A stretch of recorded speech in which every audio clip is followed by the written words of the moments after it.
레부시가 짭짤. Hai ma'am kita ngasi suatu mukbang ama puno lain ngasi mukbang sedi oksa thong ba leira siga matum leira asigana gravy mahi leira siga matam ge jongchak leira asigana berandi ga kharis ka thong ba adagi asa 아루 마차가 고비가 ngauba 좀게 아루 마차도가 asiga tilau leira lâu thay thabi lebu sini mayam chaba horage ado ma'am akoi video sa nuai bi ta ga de like subscribe share to ba ka bi ga no 고비 ganu ado ma'am sa ba horage ma'am ai di nang lau sa cha ra ge asina fa to di mayam ai di si nga matung ai pijaning dang de tai ni makha mai tamani hade cha anu hai di ya ke ai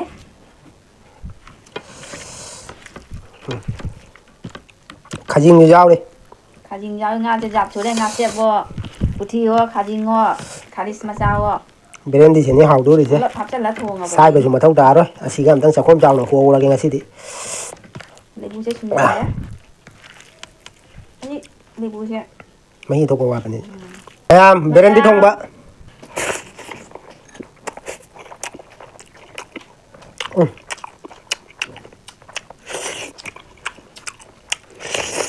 레부시가 짭짤.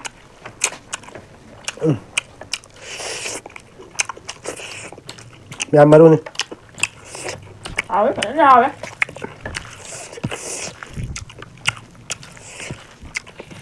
Thế thì sai bây giờ mà thâu đá đi phút phút lâu chừng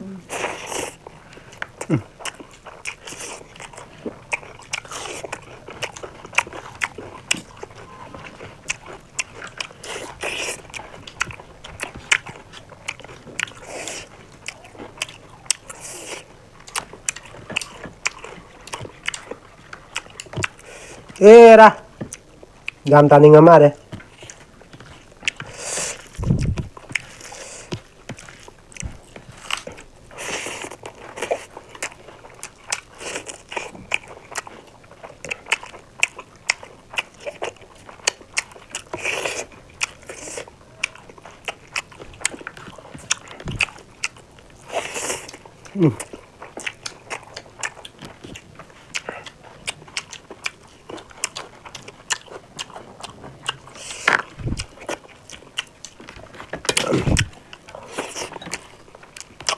Dòng chắc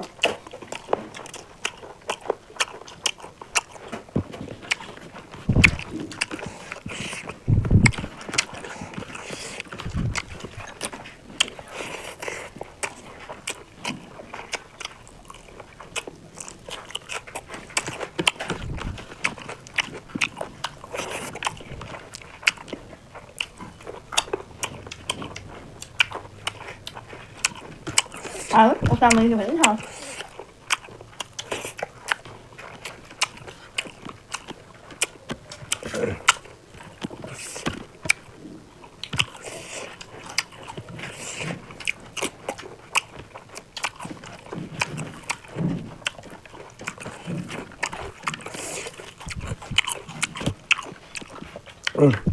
Làm một sang một ra kìa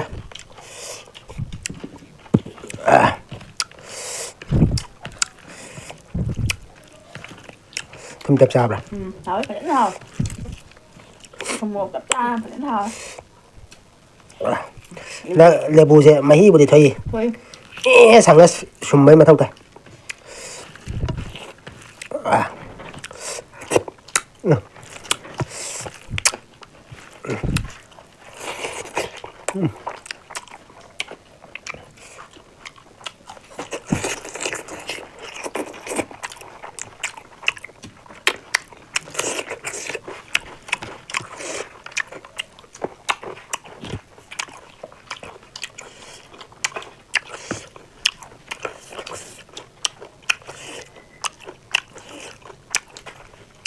Thầy bao đúng không? Đó nó hạt rất rồi.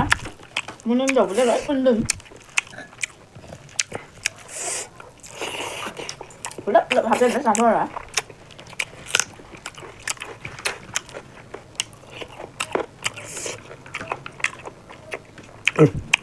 Ngam cho năm 500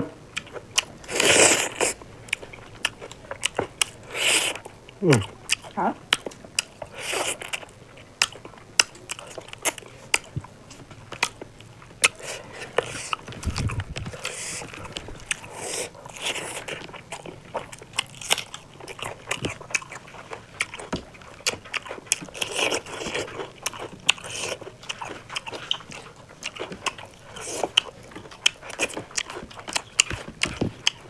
น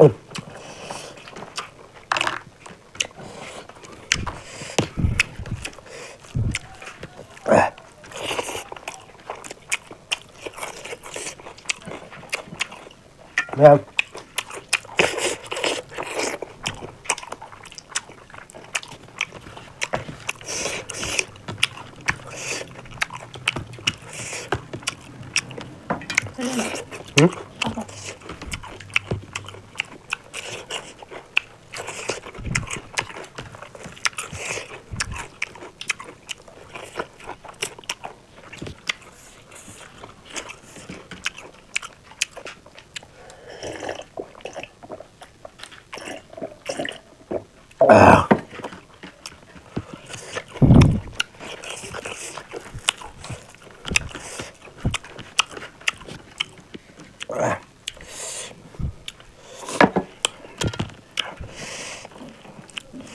เอาหนู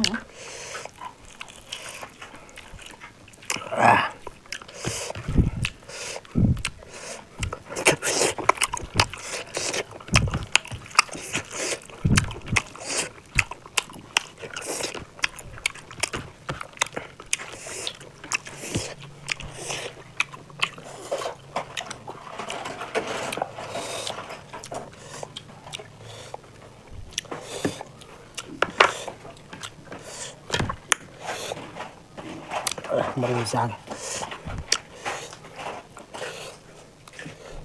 Ako na. Mamaya, lebo ka na sundan ka.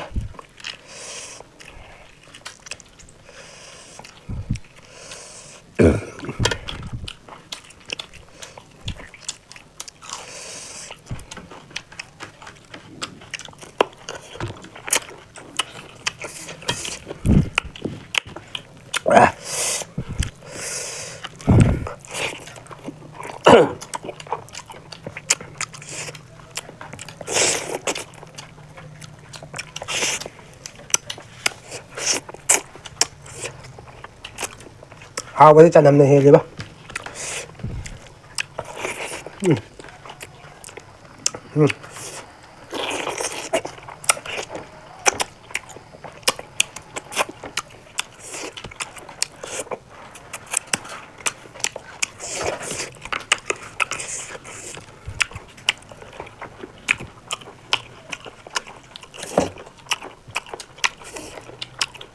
Ito nga po ba? Ay, da. Ito.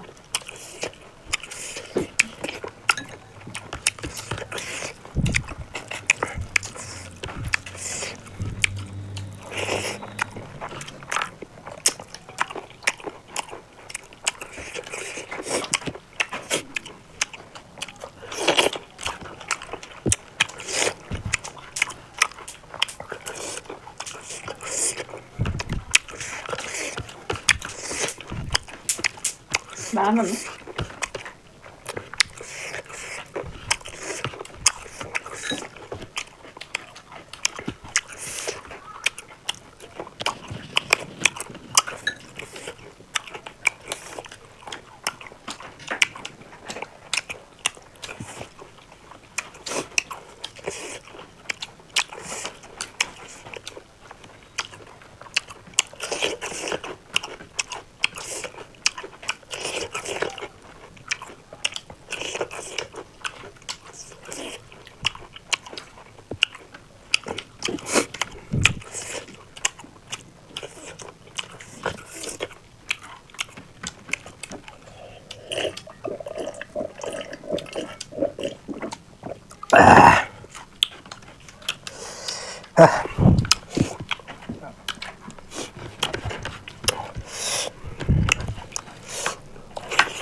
Ủa.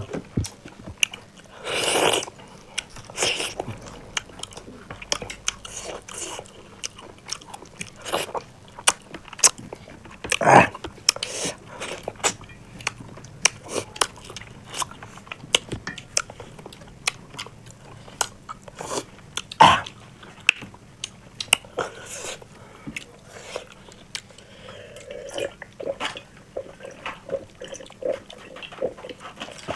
Làm sao xin lỗi nha. Mà trong next video tao muốn phân là xin bye bye. Bye bye.